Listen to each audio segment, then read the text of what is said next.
Okay, verse 8, they that make them are like unto them. So is everyone that trusteth in them. So the idols are worthless, foolish, dumb idols that can't do anything, right? And so are they that make them, and they that trusteth in them, because that is also foolish, worthless, useless. Okay, it's the same idea, but in a different sense. Like now we're talking about a human being who is, because they trust in those idols or make them, they have become as useless, as vain, as foolish as those dumb idols themselves, Which, so the whole time they're mocking these idols as being just pieces of wood that can't do anything. And then the people that make them are just like them. Oh, sorry.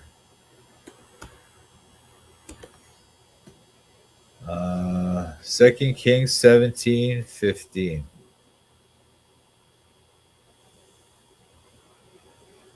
And they rejected his statutes and his covenant that he made with their fathers, and his testimonies which he testified against them. And they followed vanity and became vain, and went after the heathen that were round about them, concerning whom the Lord had charged them that they should not do like that. So this is when it says that they went after the heathen, that's usually referring to their idolatry. They're following those heathens, their gods, their ways, and a lot of times the reason why the idolatry was a problem is because when they would go and worship their false gods, they would do all kinds of wicked things that the Hebrew were prohibited from doing. They would have sex rituals at their things. They would get drunk. They would do drugs. They would do magic. So all those things are prohibited by our God. That's one of the reasons why he would say, "Don't go after the heathen."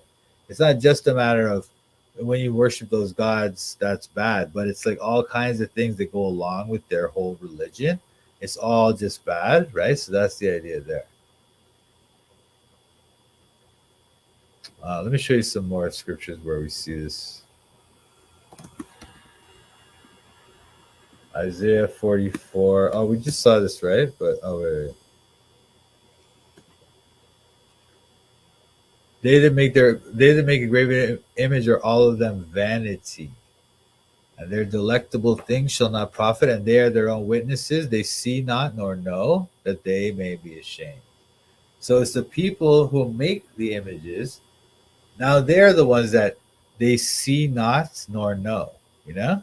Now think about it. Like the before it was saying, or in the other scripture, it was saying how the idols, they have eyes but they see not. They have mouth but they speak not. Right. Now it's talking about the people who make the idols. They see not nor know. And it's the same thing we see here. They that make them are like unto them. So is everyone that trusteth in them. So by trusting in them, by making those things and trusting in them, you become like them. You have eyes that see not. You have ears that hear not. And this is what we see also in like in like the New Testament, for example, or we saw this in Isaiah as well, in Isaiah 6, but Jesus brings this here. So I'm going to read you. This is from, okay, this part is from Isaiah 6, okay?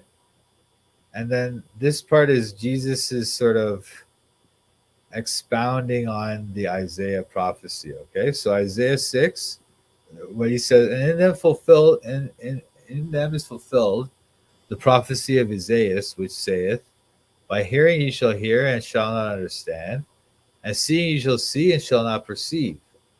For this people's heart is waxed gross, and their ears are dull of hearing, and their eyes they have closed, lest at any time they should see with their eyes, and hear with their ears, and should understand with their hearts, and should be converted, and I should heal them. So here Jesus is talking about people who he would tell them the parable. Rather than just explaining the teaching clearly, he would tell them a parable so that they don't get it, and they walk away. But the disciples are they're an example of what Christians should do. You hear a parable, you don't get it, try to find out more, ask Jesus. That's what they did. Why? And the disciples came and said, why speakest unto them in parables? Because it is given unto you to know the mysteries of the kingdom of heaven, but to them it is not given. Why is it given to the disciples and not to the people who he spoke to in parables? The disciples are the ones who came and asked him more questions. The other people, they just left. They didn't get it. Okay, they're like, this is weird. I don't get this guy. They leave, right? The disciples, they find out. They try to ask more. What? Why are you asking them? Why are you teaching them in parables? What is this? What is this parable? What does this mean? And then he explains the parables to them, so then they understand, right? And so they're the ones who have not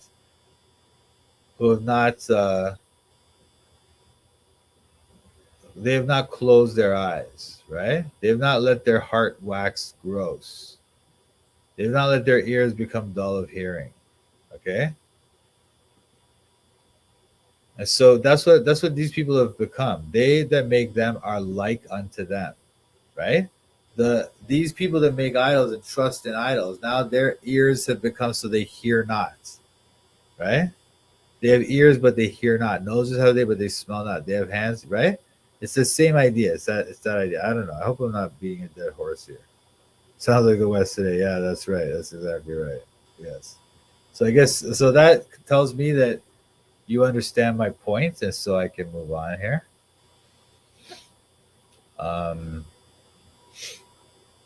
Or let me just show you one more scripture about that.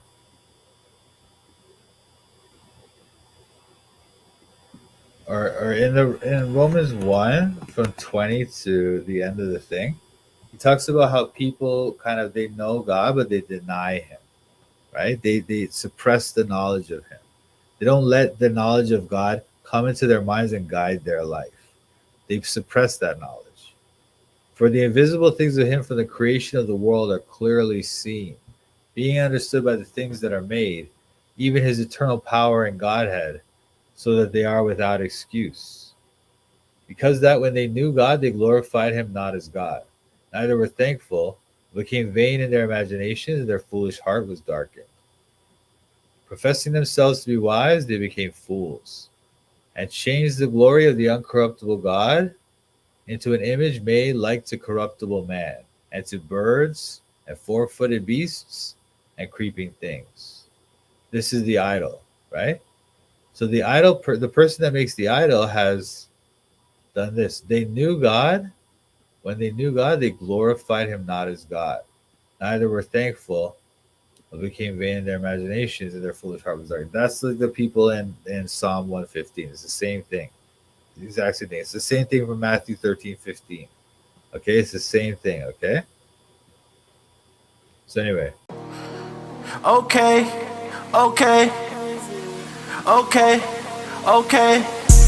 I'm studying the Bible in Toronto. I'm studying the Bible in Toronto. I'm studying the Bible in Toronto. I'm studying the Bible in Toronto. Studying the Bible with Mike and Pat. These other YouTubers are just so trash. Hit the thumbs up if you want to support. Go follow Mike as he follows the Lord. I'm studying the Bible in Toronto. I'm studying the Bible in Toronto. I'm studying the Bible in Toronto. I'm studying the Bible in Toronto. You better watch out, Mike's calling out the shills. If you're not free grace, you need to sit down and chill. We're not hyper grace, you know we keep it real. Eternally secure, you know that we're sealed. We don't back low, we're not workspace heretics. Mike's not in it for the money, trying to get a lick. They out here selling their souls for a couple clicks. Becoming Freemasons so they can't just get rich. I'm studying the Bible in Toronto. I'm studying the Bible in Toronto. I'm studying the Bible in Toronto. I'm studying the Bible in Toronto. Shout out to Mike and Pat. Check out his channel, Toronto Bible Study. Subscribe and like.